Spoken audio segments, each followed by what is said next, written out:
ఓం శ్రీ మాత్రే నమః. ఓం శ్రీ గురుభ్యో నమః. హరి ఓం. గురువుగారికి నమస్కారములు. గురువుగారు, సుందిళ్ళ అన్న సంతర్పణ గురించి చెప్పాలంటే ఇది నాది సెకండ్‌ది గురువుగారు. మంగళగిరి తర్వాత. యాక్చువల్ హాలిడేస్ ఉన్నాయి కాబట్టి రాగలిగాను పాపకి. చానా అసలు ఆ ఏరియా కొంచెం స్టడీ చేశాను. ఫ సుందిళ్ళ అనంగానే అసలు ఎప్పుడు వినని పేరు, చూద్దాము అని అనిపిచ్చింది. కొంచెం గూగుల్‌లో స్టడీ చేస్తే అదంతా చానా కొత్త ఏరియా అనిపిచ్చింది. కొంచెం క్యూరియాసిటీ గూడా పెరిగింది. కొత్త ప్లేసు ఏదైనా తెలుసుకోవచ్చు ఆ చుట్టుపక్కల అని. తర్వాత మీరు అక్కడ చూడదగిన ప్లేసెస్ గురించి చెప్పినప్పుడు ఫస్టు ఒక్కడేనే ఉన్నాము. అలా వెళ్ళి ఇలా వచ్చేద్దాం అన్న ప్లాన్‌లో ఉన్నదాన్ని ఒక రోజు ముందొచ్చి కనీసం చూద్దాము అనిపిచ్చింది. అట్లానే ప్లాన్ జేసుకున్నాను. రిటర్న్ 27థ్ అన్న ప్లాన్‌లో వచ్చున్నాను. పురాణ పురాణ ప్రవచనాల్లో మంతని గురించి చదివినప్పుడు కంపల్సరీ అది గూడా దగ్గరే అనిపించినప్పుడు కాళేశ్వరం ఒకటి, మంతని ఒకటి ఖచ్చితంగా ఏవి చూసినా చూడకపోయినా ఆ 2 చూద్దాం అనిపించింది గురువుగారు. ఆ 2 నా షెడ్యూల్‌లో వేసుకొని అట్లానే స్టార్ట్ అయిద్దాం అనుకున్నా. యాక్చువల్ 24 నైట్ స్టార్ట్ అయ్యి మార్నింగ్‌కొచ్చేద్దాం. 25థ్ అంతా కాళేశ్వరం అట్లా చూసుకొని 26థ్ అన్న సంతర్పణ, 27థ్ మిగతాయి చూసుకుందాం అన్న ప్లాన్‌లో వస్తే అన్‌ఫార్చునేట్‌గా నాకు 24థ్ నైట్ తత్కాల్‌లో గూడా రిజర్వేషన్ దొరకలేదు గురువుగారు. సో, 25థ్ పొద్దున్నే 4:30 ట్రైన్ ఏదో ఉంటే అది క్యాచ్ చేసేసుకొని 10:30 కల్లా రామగుండం చేరుకున్నాను గురువుగారు. అసలు చానా కొత్తగా ఉండే ప్లేసు అంతా ఎంత మన తెలుగు స్టేట్స్‌లో ఉన్నా గూడా ఒక డిఫరెంట్ ప్రపంచానికొచ్చినప్పుడు అక్కడి నుంచే స్టార్ట్ అయింది. అక్కడి నుంచి ఆటో పట్టుకొని డైరెక్టు సుందిల్లా వచ్చేసాను గురువుగారు. అప్పటికే భవాని గారు వచ్చున్నారు. వాళ్ళు కాళేశ్వరం వెళ్ళిపోయి ఉన్నారు. భవాని గారితో టచ్‌లోనే ఉన్నాను. ఎక్కడున్నారు? ఎక్కడైనా జాయిన్ అవ్వొచ్చా? ఏంటి? అనుకుంటా. నేను సుందిల్లా వచ్చేతలకే 11:30 అయింది. 12కి గర్భాలయం మూసేస్తారు. ఇంక హడావిడిగా రెడీ అప్పటికే కీ ఇచ్చున్నారు భవాని గారు. నేను తీసుకొని వెళ్లి రెడీ అయ్యి కరెక్ట్‌గా ఇంకో 5 మినిట్స్ ఉంది అనంగా వెళ్లి దర్శనం చేసుకున్నాను గురువుగారు. చాలా బాగా అనిపిచ్చింది. అసలు అన్నిటికన్నా ముందు ఆ ప్రాంగణంలోకి అడుగు పెట్టంగానే నాకు ఒకలాంటి ప్రశాంతత వచ్చింది గురువుగారు. ఇదే సేమ్ ఫీలింగ్ నాకు ఒక మేబీ 10 ఇయర్స్ బ్యాక్ సిద్ధాశ్రమం వెళ్ళాను నైనిటాల్ దగ్గర. అక్కడ అడుగుబెట్టినప్పుడు ఎంతటి ప్రశాంతత ఒకలాంటి ఫీలింగొచ్చిందో, అదే ఫీలింగు ఇక్కడ ఎక్స్‌పీరియన్స్ అయ్యాను గురువుగారు. గర్భగుడిలోకెళ్ళి చూసినప్పుడు గూడా ఏంటో నాతో మాట్లాడుతున్నారు, ఏదో చెప్తున్నారు అన్న ఫీలింగ్. స్వామివారు నాకేదో చెప్తున్నారు. అమ్మ అది ఏంటి అన్నది అర్థం కాలేదు గానీ సమ్ సార్ట్ ఆఫ్ కమ్యూనికేషన్ అయితే అనిపిచ్చింది. అది శక్తి అయినా అవ్వచ్చు, ఏదైనా అవ్వచ్చు. చాలా హ్యాపీ ఫీల్ అయ్యాను. ఇంకా వచ్చి దర్శనం అయిన తర్వాత జస్ట్ 5 మినిట్స్ కూర్చున్నా. ఆలయం మూసేస్తారేమో అని గబగబా దర్శనం చేసుకొని కూర్చుంటే, అట్లా స్టార్ట్ చేశాను ధ్యానము. ఒకలాంటి వైబ్రేషను. బాగా అనిపించిందసలు. వైబ్రేషను బాడీ వెంటనే ఎక్స్‌పీరియన్స్ అయిపోయింది. ఎంత పవరుంటే ఇట్లా అనిపిస్తది అని అనిపించింది. ఒక 5 మినిట్సే చేసుకున్నాను. ఇంక బయటకొచ్చి కాంటాక్ట్ అయితే భవాని గారు మంతని వస్తానన్నారని నేను కూడా ఇంకా ఎళ్ళిపోయి అక్కడ మంతని చూసుకున్నాం గురువుగారు. ఆల్‌మోస్ట్ 6 దాకా మంతని దగ్గర లక్ష్మీ అమ్మవారి గుడి కోసం కొంచెం తిరగాల్సొచ్చింది. గౌతమేశ్వర ఆలయం చూస్తే మాత్రం చాలా ఓల్డ్‌ది. ఇట్లాంటి ప్లేసెస్ ఎంత అంటే అన్నీ ఐసోలేటెడ్‌గా ఉన్నాయి గురువుగారు. ఎవరైనా తెలిసి వస్తే తప్పితే వాటి గురించి అంత ప్రాచుర్యం లేదు అనిపిచ్చింది. అంతే అంత జనసంచారం లేదు. ఎవరో తెలిసినోళ్ళు ఎళ్ళటం తప్పితే రెగ్యులర్‌గా వెళ్తారా అని అనిపిచ్చింది. లేతే పుష్కరాలప్పుడు ఎళ్ళటం తప్పితే, అక్కడ పుష్కర్ ఘాట్ చూస్తే అనిపిచ్చింది. అంత విశాలంగా కట్టారంటే అంత ప్రీ ప్లాన్డ్‌గా అన్ని వందల సంవత్సరాల క్రితమే అంత చక్కగా కట్టారు అని అనిపించింది. చాలా బావుంది గౌతమేశ్వర ఆలయం. తర్వాత లక్ష్మీ అమ్మవారి ఆలయానికెళ్తే బావుంది గురువుగారు. అమ్మవారి విగ్రహం అయితే చానా చక్కగా ఉంది. కలువ పూలతో రోజూ డెకరేట్ చేస్తారు. మేమెళ్ళే టైంకి 5 అట్లా అయింది. అప్పుడు ఆ ఊర్లో వాళ్ళనుకుంటా పెద్దవాళ్ళు ఒక 7, 8 మంది కూర్చొని లలితా సహస్రనామం అయి డైలీ చదువుతారనుకుంటా. మేమెళ్ళే టైంకి అది చదువుతా ఉన్నారు లక్ష్మీ అమ్మవారి ఆలయంలో. వాళ్ళందరూ అడిగారు, "ఎక్కడి నుంచొచ్చారమ్మా? ఏంటి? గ్రూప్‌గా వచ్చారా? ఎట్లా?" అని డీటెయిల్స్ అడిగారు. చెప్పాము. కాసేపు అక్కడ కూర్చొని ఇంక రిటర్న్ వచ్చేసాము. వచ్చేతలకి సరస్వతి వాళ్ళు వచ్చున్నారు. అనిల్ గారు, సరస్వతి వాళ్ళు. ఇంక మేమొచ్చి కొంచెం రెడీ అయ్యి అంతా అయ్యేతలకి ఈ లోపల మీరు వచ్చేసారు. అట్లట్లా టైం ఫాస్ట్ గడిచిపోయింది. రవీంద్ర గారు అందరూ వచ్చి అమ్మాయి గ్రూప్‌లో గూడా చూసాము. వంట ఎక్కడ పాసిబుల్ అవ్వదు. మనమే చేసుకోవాల్సొస్తుందని ఇంక మేము రెడీ అయ్యి అవన్నీ చేస్తున్నప్పుడు ఫస్ట్ టైమ్ గురువుగారు అట్లా వంటకి హెల్ప్ చేయటం గానీ, అందరం కలిసి వండుకోవటము, అది చాలా బాగా అనిపిచ్చింది. హ్మ్. చాలా క్విక్‌గా గూడా అయిపోయింది. సరస్వతి గారు, భవాని గారు ఎంత బాగా చేశారంటే, అట్లా నేను హ్యాండిల్ చేయలేను మామూలుగా. ఏదో అందించగలను, పక్కనుండి సపోర్టివ్‌గా ఉండగలను గానీ, అంత చొరవ తీసుకొని చేసేంత ధైర్యం అయితే నాకు లేదు. వాళ్ళిద్దరిని చూస్తే మాత్రం భలే ముచ్చటేసింది. అట్లా చేయటము. బాబున్నా గూడా భలే మేనేజ్ చేసుకున్నారు సరస్వతి గారు. అది భలే చానా ముచ్చటేసింది. భవాని గారు గూడా గబగబా చేసేయటం గానీ, ఏదైనా గానీ బావుంది. హ్మ్. ఇంకా అంతా చేసి, మేము తిని అవన్నీ సర్దుకునేసరికి 11 అట్లా అయింది. అప్పుడు కొంచెం మెడిటేషన్ చేసుకుందాం అనుకున్నాం. ఎట్లా జూసినా వేడనేది లేదు. అందరూ భయపెట్టారు. "రామగుండం వెళ్తున్నావా? అంత వేడుంటది. ఎట్లా ఎళ్తావు?" అది గాక నేను కాళ్ళకి చెప్పులేసుకోను గురువుగారు. ఎక్కడికెళ్ళినా వేసుకోను. అది అందరూ భయపెట్టారు. "అసలు కాళ్ళు అంటుకుపోతాయి. నువ్వు చెప్పులేసుకోకుండా అంతంత దూరాలు ఎట్లా నడుస్తావు? ఆ ఎండలో ఎట్లా రామగుండంలో అట్‌లీస్ట్ సాక్స్ అన్నా ఏసుకో." ఇట్లా చెప్తూ ఉంటారు. మా మదర్ అయితే ఇంకా భయపడ్డది. "అంత దూరం వెళ్తున్నావు సాక్స్ అన్నా ఏసుకోమ్మా" అని. ఏదో అలా అలవాటైపోయింది. ఇంకా అంతా శివయ్య జూసుకుంటాడని జెప్పేసి అలవాట్లో వచ్చేసాను. విచిత్రంగా అస్సలు అంత ఎండ ఎక్కడ ఎక్స్‌పీరియన్స్ చేయలేదు రామగుండంలో కూడా. ఏదో కొంచెం స్టేషన్ నుంచి ఆటో దాకా వచ్చేటప్పుడు కొంచెం అనిపిచ్చింది గానీ, ఇంక తర్వాత అసలు అక్కడ ఆ ప్రదేశాలు చూసిన మహత్యమో, లేపోతే ఎండ అసలంత ఉందో లేదో గానీ, ఎక్కడ నా కాళ్ళు అంటుకున్నట్లు గాని, అబ్బా! వేడి అన్న ఫీలింగ్ ఎక్కడా రాలేదు గురువుగారు. హ్మ్. జూమ్ కాల్ అదంతా చెప్పిన తర్వాత జూమ్ కాల్‌లో అంతా చక్కగా వివరిచ్చారు గురువుగారు. అయన్నీ భవాని గారు చక్కగా రాసుకోవటం చాలా ముచ్చటేసింది. అవి చాలా ఉపయోగపడ్డాయి కూడా. నెక్స్ట్ డే మార్నింగు ఇంకా బాత్రూమ్ ఇష్యూ అవుద్దేమోనని చెప్పి పొద్దున్నే లేసి అందరం రెడీ అయిపోయాం గురువుగారు. రెడీ అయ్యి గర్భగుడి దగ్గరికి వెళ్ళేతలకి అక్కడ అయ్యవారు మేము దండం పెట్టుకోవటానికెళ్తే ఆహ్, గడపలకి పసుపు రాసి పెట్టండమ్మా అని ఇచ్చారు.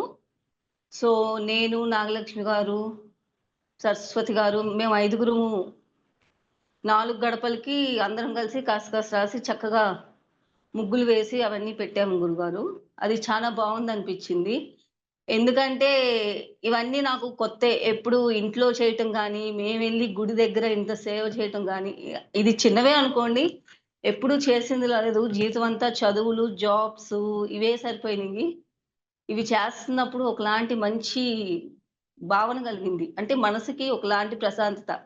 ఈ ఈ పనులు జేసినప్పుడు ప్రశాంతత చదువే జీవితంలో కానీ పాస్ట్ లైఫ్‌లో ఎప్పుడూ అంటే చదివాము, అన్నీ ఎక్స్‌పీరియన్స్ చేశాము. కానీ, అప్పుడు ఇట్లాంటి ప్రశాంతత ఎప్పుడు రాలేదు గురువుగారు.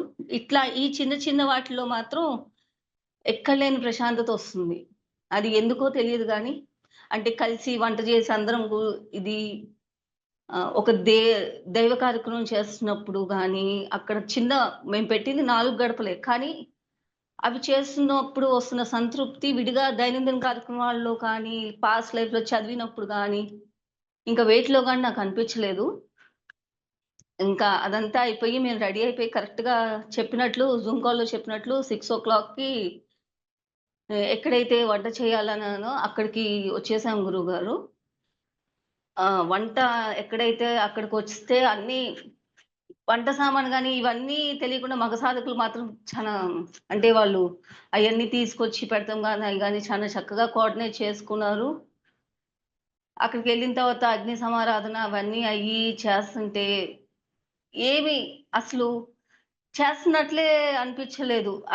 ఏ పని ఒకదాని తర్వాత ఒకటి చిన్నవే గానీ అట్లా చేసుకుంటూ పోతుంటే ఏమి తెలియలేదు. చిన్నగా అంటే కూరగాయలు కడగటం, లేతే పీలింగ్ చేయటం అట్లాంటి చిన్నయే చేస్తూ ఉంటంటే తెలియలేదు. మొత్తానికైతే కూరగాయల కటింగ్ దగ్గర బానే చేశాము. అగ్ని సమారాధనప్పుడు పొయ్యి వెలిగించేటప్పుడు కొంచెం భయమేసింది. అసలే నాకు గ్యాస్ అంటే ఫస్ట్ ఇంతవరకు నేను సిలిండర్ గూడా మార్చను. ఎవరినన్నా పిలిసి మార్పిస్తాను. అంత భయం నాకు గ్యాస్ అంటే. ఎలిగిచ్చేటప్పుడు కొంచెం భయమేసింది గానీ, ఏదైతే అదైంది గురువుగారున్నారు గదా! ఇంకేంటిలే అని అనిపిచ్చి నాకు నేను సర్ది చెప్పుకొని వెలిగిచ్చాను.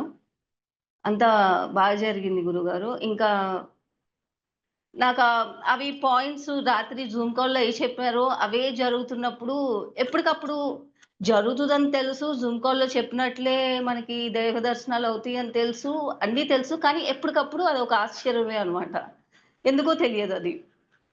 పాల పొంగులో చూసినప్పుడు మాత్రం క్లియర్‌గా వినాయకుడిది కనిపించటం గానీ, శేషు పడగలు వాసుకి కనిపించటం గానీ క్లియర్‌గా కనిపిస్తుంటే అసలు ఏమనాలో కూడా అర్థం కాదు. ఎప్పుడూ ఆశ్చర్యమే అన్నట్లుంటది ఈ పరిస్థితి. అంటే ఇప్పుడు సెకండ్ టైమే అనుకోండి నాకు ఆ ఎక్స్‌పీరియన్స్ అయింది. స్టిల్ ఫస్ట్ టైము అది ఎంత ఆశ్చర్యం ఉందో ఇప్పటికి అదే ఆశ్చర్యము.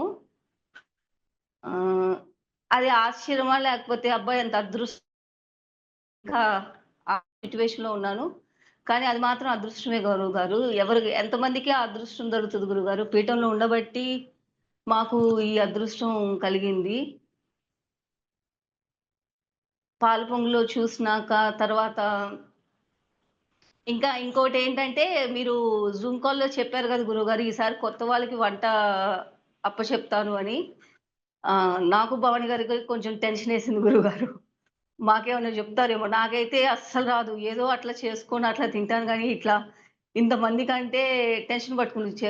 చెప్తే ఎలా చేయాలి? ఏమన్నా ఇదవుతదేమో! నేను చేయగలనా? అంత కెపాసిటీ వస్తదా? గురువుగారు ఉంటారు, అమ్మవారు వెన్నంటి ఉంటారు. బట్ స్టిల్ అదొక భయమనమాట. ఎప్పుడు 10 మెంబర్స్‌కి మించి వండింది లేదు. ఆ కొలతలు గాని, ఏవైనా మీకు ఆల్రెడీ లాస్ట్ టైమ్ గూడా చెప్పాను గదా! గురుగారు నేనేదన్నా వండినా గాని అసలు ఎవరు పిలిసినా గాని వచ్చేవాళ్ళు గాదు. అలాంటి హ్యాండ్ నాది. చెప్తే గాన అమ్మో! ఎట్లా? ఏంటి? అని అదొకలాంటి భయం పట్టుకుంది. ఇంకా అప్పటికప్పుడు మీరు చెప్పి గైడ్ చేస్తున్నప్పుడు అప్పుడు కొంచెం రిలీఫ్ ఫీల్ అయ్యాను. అమ్మ! వంట దగ్గరికి కాదు. నేను యాస్ యూజువల్ కటింగు, ఈ మిక్సీ ఇవే చేసుకుంటున్నాను. ఓకే. ఈసారికి మాత్రం నేను బచాయించి పడ్డాననిపించింది గురువుగారు. అన్నీ చేసిన తర్వాత అన్నీ సర్దేశాము. అంతా అయిపోయింది. నైవేద్యం పెట్టినప్పుడు అయ్యవారిని సత్కరించటం అయన్నీ అసలు 6కి స్టార్ట్ చేసినా గూడా 9కి అయిపోయింది. మధ్యలో టైమ్ డిలే వచ్చింది. అంటే పాలు, పెరుగు విషయంలో. అది బెల్లం వల్లో మరి ఏమో ఆ పాలు గట్టిగా అయిపోవటం, దద్దోజనం గూడా గట్టిగా అయిపోవటం. అంత టైమ్ డిలే వచ్చినా గూడా అనుకున్న టైంకి మొత్తం అయిపోవటం చాలా ఆశ్చర్యం గురువుగారు. మధ్యలో మళ్ళా టిఫిన్ బ్రేకు ఒక 5, 10 మినిట్స్ అయినా తీసుకున్నాము. అది గాని, ఏదైనా గాని 9 అంటే 9కి అట్లా అయిపోయింది. టైం తెలియలేదు. అట్లా ఒకదాని వెంట ఒకటి జరుగుతా ఉన్నాయి, అయిపోతా ఉన్నాయి. అంటే ఆ లైన్ ఆఫ్ సీక్వెన్స్ గాని, చేసే పద్ధతి గాని, అందరూ కోఆర్డినేట్‌గా గురువుగారి పర్యవేక్షణలో, అమ్మవారి పర్యవేక్షణలో జరుగుతున్నప్పుడు ఎక్కడ లయ తప్పదు. ఒకేళ ఏదన్నా అటు ఇటు కొంచెం డిలే వచ్చినా గాని, ఆ టైంకి అట్లా అయిపోతది అని అనిపించింది గురువుగారు. అదే పర్యవేక్షణ లేకుండా మేము అంటే జనరల్‌గా పీఠము కాకుండా మేము అన్న సంతర్పణ జనరల్‌గా చెప్తున్నాను. అయితే అట్లా ఆ టైంకి అట్లా అవ్వదు గురువుగారు.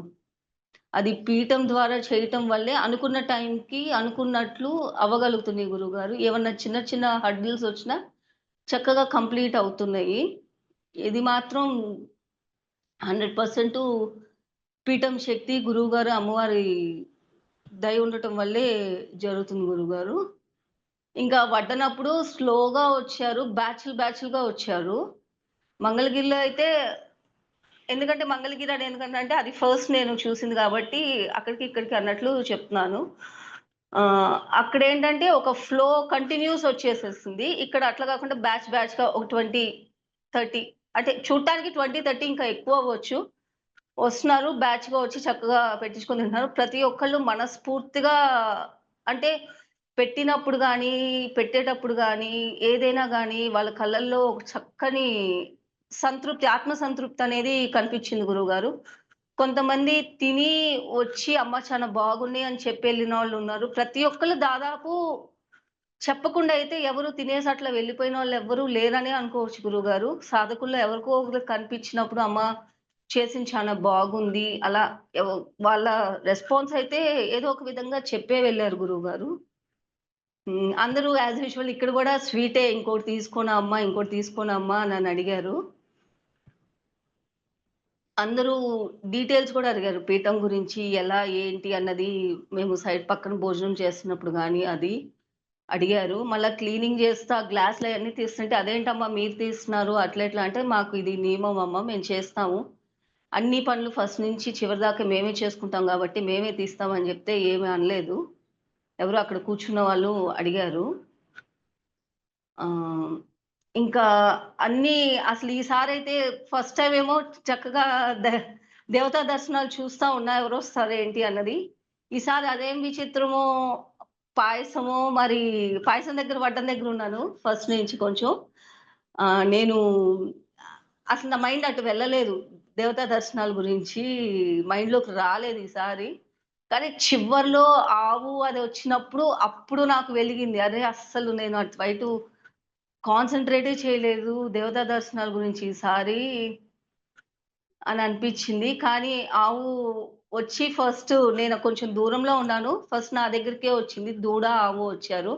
అమ్మ నా అంటే నేను అవి ఏరుతున్నాను గ్లాసులు అయన్నీ. ఏమన్నా ఉందేమో అన్నట్లు నా దగ్గరకొస్తే ఇటు కాదు నాన్న అటెళ్ళాలి అని చెప్పాను. అట్లా ఆవు అట్లా తిరుగుతానే ఉంది. నేను కనిపిస్తే నా దగ్గరికే వస్తుంది. అంటే నా చేతిలో ఆ బ్యాగ్ ఉండటం వల్లో ఏమో నా చేతిలో ఏమన్నా ఉంది అనుకుందేమో. హాల్‌లోకెళ్ళి అక్కడ ఎత్తనా గూడా అక్కడ గూడా కొంచెం నా దగ్గరికే రాబోయింది. కాదు, కాదు ఇక్కడ గాదు. నా చేతిలో ఏం లేదు అని ఒకటికి 2 సార్లు చెప్పాల్సొచ్చింది. గోమాత తర్వాత మొత్తం తిరిగి ప్రదేశమంతా మెల్లగా వెళ్ళిపోయింది గోమాత. ప్రతి ఒక్కళ్ళు గూడా పీఠం గురించి అన్న సందర్భంలో హ్మ్. ఏవైతే పెట్టామో వాటి టేస్ట్ గురించి ప్రతి ఒక్కళ్ళు ఆత్మ సంతృప్తితో చెప్పారు గురువుగారు. వాళ్ళ కళ్ళల్లో తెలుస్తుంది. ఎంత బావుంది అన్నది మాటల్లో తెలుస్తుంది. మాటలు గూడా మనసులో నుంచి వచ్చినట్లుంది. అంటే ఏంటో చెప్పేసామని గాకుండా వాళ్ళు కడుపు నిండా తిని చక్కగా నిండుగా ఆశీ అంటే తిన్నవాళ్ళు ఆశీర్వదిస్తారన్నట్లు అదొక ఆశీర్వచనంలాగా అనిపిచ్చింది గురువుగారు. నిండు మనసుతో చెప్పారు ప్రతి ఒక్కళ్ళు. అది చానా బాగా అనిపిచ్చింది గురువుగారు. నా మటుకు నాకు ఈసారి పదార్థాల్లో నాకు నచ్చింది రైస్ గురువుగారు. ఎందుకో రైసు ఒట్టిది తింటేనే చాలా టేస్ట్ అనిపిచ్చింది. ఒట్టిదే తిన్నాను చానా సేపు. స్వీటు నేను స్వీటు ఎక్కువ తినను గాబట్టి నాకు కొంచెం ఎక్కువ స్వీట్ అనిపిచ్చింది గాబట్టి కొంచెం ఒక గ్లాసే తిన్నాను కొంచెం. అంతే గురువుగారు. అట్లయితే గ్రోత్ నేను చాలా క్లియర్‌గా గమనిచ్చాను గురువుగారు. ఎందుకంటే మంగళగిరి ఫస్ట్‌దవ్వటం వల్ల మరి మిగతాయి చూడలేదు. బట్ మంగళగిరికి, దీనికి సెకండ్ దానికొచ్చినప్పుడే నేను ఆ గ్రోత్ అనేది చాలా క్లియర్‌గా జూసాను. పర్సనల్‌గా జూస్తే నాకు అంత 10 ఇయర్స్ తర్వాత ఆ ఫీలింగ్ కలిగిందంటే అది ఖచ్చితంగా నాలో ఒక చేంజ్ అనే చెప్పొచ్చు. అది ఒక 5 మినిట్స్‌కి ఆ ఏరియాకి రాంగాల్నే ఆ సెట్ అని అది అట్లాంటి ఎన్నున్నయ్యో కదా! అని అనిపిచ్చింది. ప్లస్ అది నేను వైబ్రేషన్ గూడా వెంటనే అసలు రావటం అనేది చాలా ఆశ్చర్యకరమైన విషయమే. ఏముంది సెకండ్ దానికే అంత చేంజ్ నాలో అంటే ఐ కెన్ ఫీల్ దట్ కదా! వైబ్రేషన్ గాని, ఆ పరిసరాలు గాని చానా అనిపిచ్చింది. ఇంకా ఇక్కడ సుందీలలో ప్రతి ఒక్కళ్ళు దాదాపు చెప్తున్నాను కదా గురుగారు. ప్రతి ఒక్కళ్ళు చాలా మనస్ఫూర్తిగా అందరూ ఎక్కువ తెలుసుకున్నారు. అందరూ ఏమంటే మంగళగిరిలో నేను నోటీస్ చేసిందేంటంటే, మీ పీఠం ఏంటి? ఎక్కడి నుంచొచ్చారు? ఏం చేస్తున్నారు? ఈ 3 క్వెషన్సే ఉన్నాయి. కానీ ఇక్కడ ముగ్గురు, నలుగురు దాకా ఏమడిగారంటే అసలు ఎట్లా ప్రాసెస్ ఏంటి? పీఠంలో ఏం చెప్తారు? మంత్రదీక్ష ఎట్లా ఉంటది? ఇంకా క్లియర్‌గా అడిగి తెలుసుకున్నారు. అంత ఉత్సాహంగా అడిగి తెలుసుకున్నారు గురువుగారు. దాదాపు అందరూ వచ్చి అమ్మ బాగున్నాయి అని చెప్పి వెళ్లారు. అది నేనైతే మంగళగిరి దాంట్లో అట్లా గమనించలేదు. మనం అడిగితేనో లేకపోతే ఎట్లానో ఒక్కళ్ళిద్దరు ఏమన్నా చెప్పుంటారు. ఇక్కడ 90% ఆఫ్ ద పీపుల్ చక్కగా చెప్పారు. అడిగినా అడగకపోయినా వచ్చి అది బాధ్యత అన్నట్లు చెప్పారు. ఇంకా 6:30 దాకా అయింది మనకి పాలు గాని మధ్యలో హాఫ్ అన్ అవర్ బ్రేక్ వచ్చినా, అది ఎప్పటికి మిరాకిలే గురువుగారు. ఎందుకంటే టైం అనేది మనం 9 అనుకుంటే 9కి ఎట్లైనా అయిపోతానే ఉంది. ఇప్పుడు మంగళగిరి చూసినా అనుకున్న టైంకి. బట్ అక్కడేమి ప్రాసెస్ ఏమొచ్చింది ఓన్లీ సిలిండర్ లేట్ అయింది. ఒక హాఫ్ అన్ అవర్ డిలే అయింది. అది కవర్ అయిపోయింది, అయిపోయింది. కానీ ఇక్కడ పాలు, పెరుగు ఒకసారి పాలకి, ఒకసారి పెరుగుకి. ఆహ్, అట్లా లేట్ అయిపోయింది. ఎంత చేసినా అంటే ఎందుకు అన్న క్వెషన్‌తో కొంచెం ఆలోచనతో కొంచెం లేట్. అట్లా అయిపోయింది కానీ 9 కనుకుంటే 9కే కంప్లీట్ అయిపోయింది గురువుగారు. అది మళ్ళా అయ్యవారు ఎవరైతే గుడి మెయింటైన్ చేస్తారు గానీ, అక్కడ పూజారులు గానీ, వాళ్ళు చెప్పే మాటల్లో చెప్తుంటే పీఠం ఇంకా చాలా చేరువైంది. ఎట్లయితే మనం ఏదైతే అనుకుంటున్నామో ప్రజల్లోకి పీఠం ఎళ్లి దాని యొక్క తెలుసుకొని ఇంకా పీఠంకి దగ్గరవ్వాలనుకుంటున్నాం. అది ఇక్కడ సక్సెస్‌ఫుల్‌గా ఇంప్లిమెంట్ అయింది గురువుగారు. తర్వాత ఆ వాతావరణం గాని, ఆ ఊరు గాని చూసిన తర్వాత అసలు ఇంతమందికి పెట్టగలమా? అసలెలా అయిపోతది? ఎందుకంటే పల్లెటూరు, పనిలో పోయేవాళ్ళుంటరు. తర్వాత అసలు వస్తారా? రారా? అని భయపడరు ఫస్ట్. అంటే మీది సెకండ్ అనుసందర్పణ. గతంలో అనుసందర్పణలు కూడా అంత పక్కా పల్లెటూరులో చేసిందయితే తక్కువ. ఈ విషయం గురించి చెప్పండి. అంటే చేయటం అనేది ఒక ఛాలెంజింగే అన్నమాట. ఆ ఛాలెంజింగ్ విషయంలో మీరేం ఫీల్ అయ్యారు ఆ విషయం? ఛాలెంజింగ్‌గా ఎట్లా అనిపించిందంటే గురువుగారు నాకు ఫస్ట్ ఏదనిపించిందంటే, అసలు ఊర్లోకి ఏది రావాలన్నా, ఏదన్నా వస్తేనే ఎవరన్నా ఎళ్లి గోదావరికని ఎళ్లితేనే తెచ్చుకోవటం. చాయ్ గూడా దొరకలేదు గురువుగారు. రాంగానే చాయ్ తాగాలనిపించింది, దొరకలేదు. అసలు అప్పుడే నాకు అనిపించింది. లంచ్ టైమ్‌కొచ్చున్నాను కదా! నేను యాక్చువల్లు.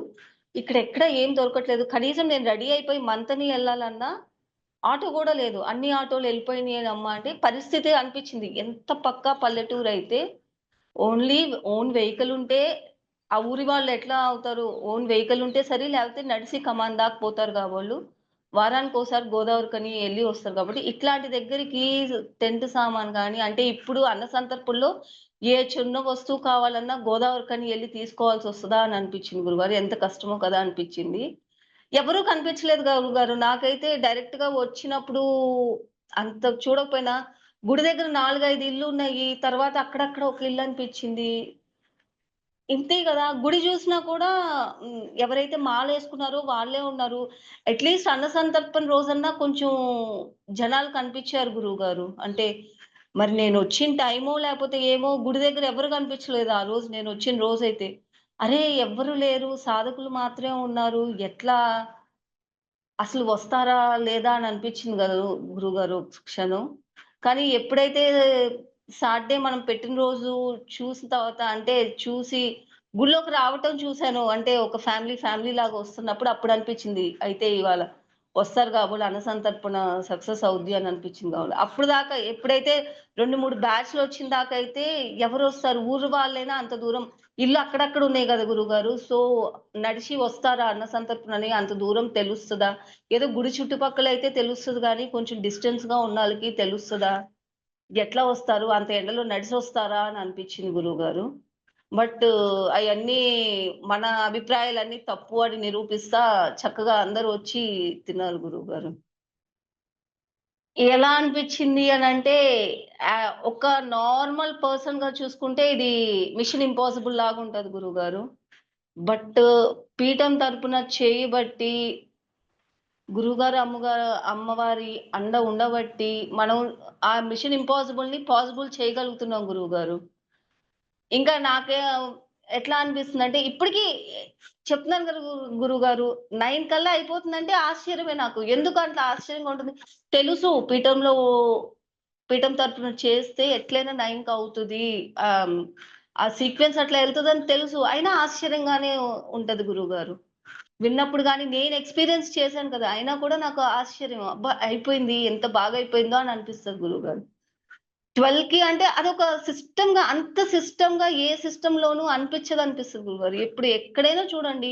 మనం ఈ టైంకి అనుకుంటాము 9కో లేకపోతే 12కో ఈ టైం అనుకుంటాము. 99% కొంచెమైనా మనం చేసే పనులు గాని, లేకపోతే బయట ఎక్కడన్నా వేరే వాళ్ళు చేసేయి ఒక కంపెనీ చేసే పనైనా గాని, అటు ఇటు కొంచెమన్నా డీవియేట్ అవ్వకుండా ఉండదు గురువుగారు. బట్ మనం ఏదైతే పీఠం తరపున, అన్న సంతర్పణ చేస్తున్నామో, దాంట్లో ఏమైనా డీవియేషన్స్ ఉన్నా గూడా అవి సెట్ అయ్యి కరెక్ట్ టైమ్‌కి అయిపోతాయి గురువుగారు.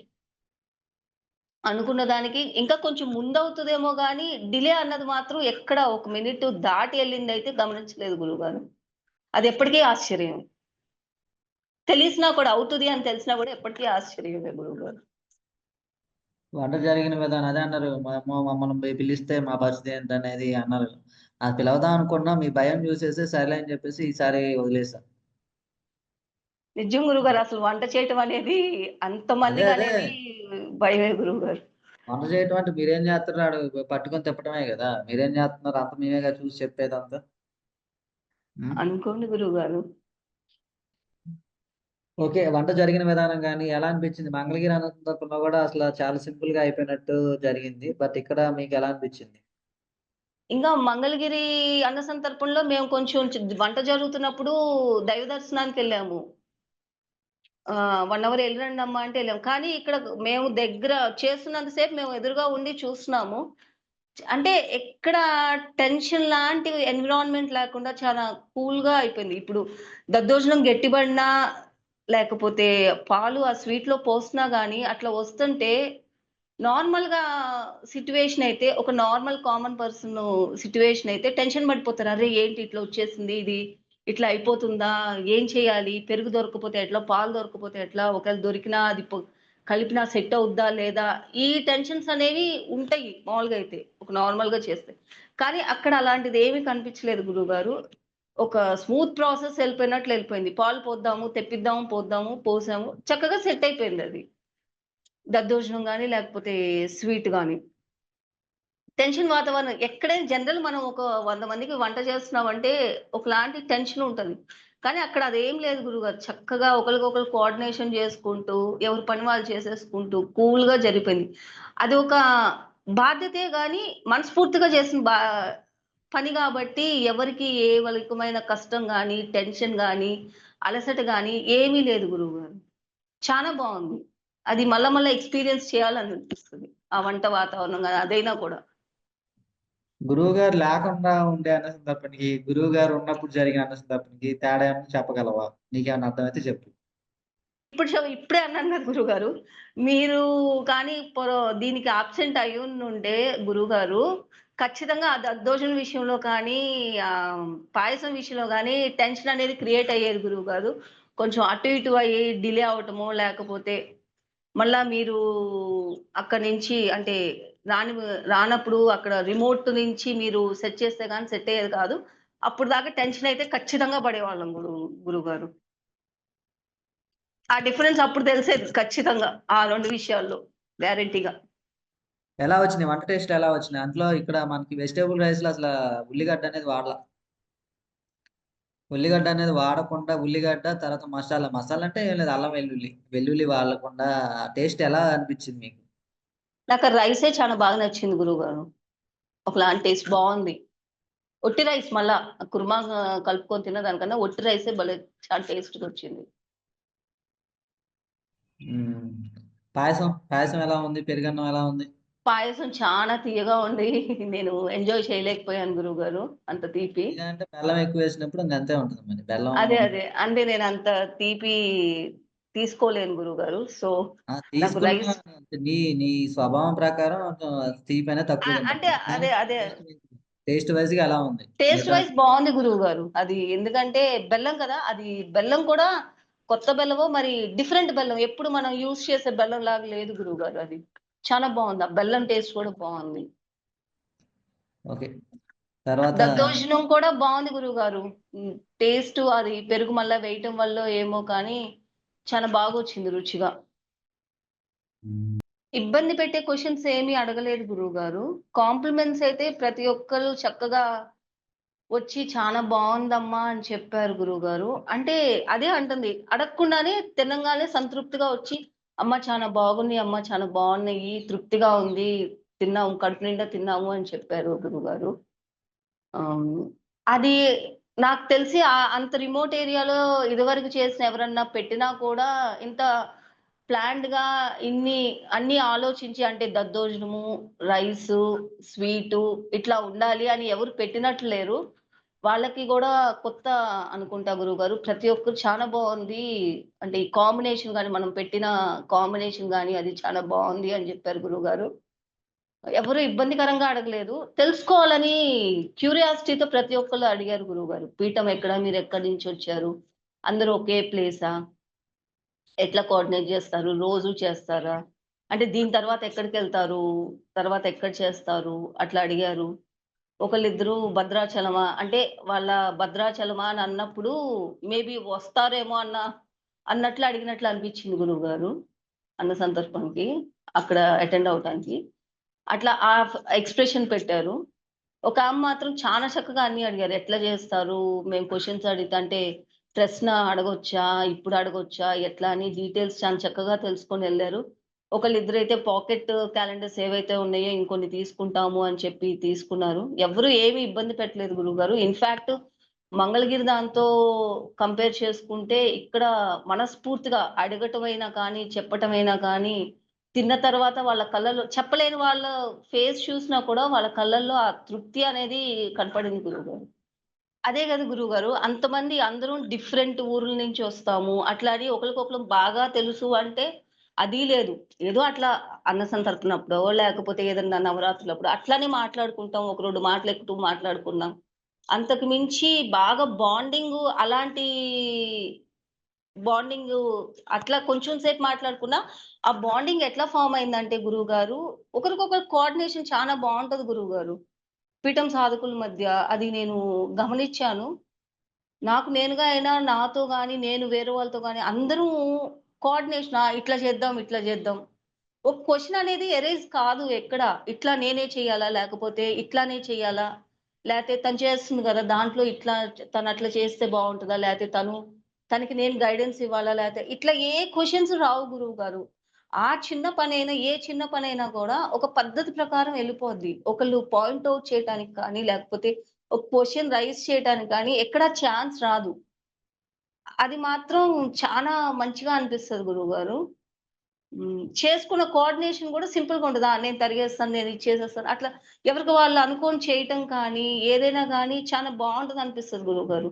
ఆహ్, మీరన్నట్లు ఇద్దరు చేరితేనే కొన్ని డేస్‌కో లేకపోతే ఇవాళ కాకపోతే రేపైనా చేసే పనుల్లో డిఫరెన్సెస్ గానీ, అనే మాటల్లో డిఫరెన్సెస్ గానీ వస్తాయి. కానీ ఇంతవరకు మన పీఠం సాధకుల్లో నేనైతే ఎక్స్‌పీరియన్స్ ఎవ్వరి దగ్గర నుంచి చేయలేదు గురువుగారు. అది మంగళగిరి అవ్వచ్చు, లేకపోతే ఇప్పుడు అన్న సంతర్పణ విషయంలో కావచ్చు, ఇంకే విషయంలో కానీ, అది నాకు చానా విచిత్రం అనిపిస్తది. విచిత్రం అంటే అది నాకు కొత్తే.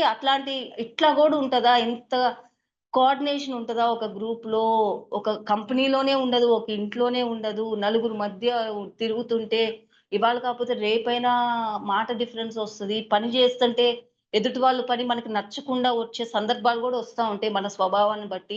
బట్ ఇక్కడ మాత్రం అలాంటిది ఏది ఎరైజ్ అవ్వల నా విషయంలో మాత్రం. నాకెప్పుడూ అనిపించలేదు. అరే! వాళ్ళట్లా చేస్తున్నారేంటనని గాని, లేకపోతే ఎప్పటికప్పుడు నాకనిపిస్తది. నేనే తక్కువ చేస్తున్నానేమో, నేను కామ్‌గా కూర్చొనుంటున్నాను. వాళ్ళంత నేను చేయలేకపోతున్నానే అని నాకు ఒకలాంటి ఫీలింగ్ అనిపిచ్చింది.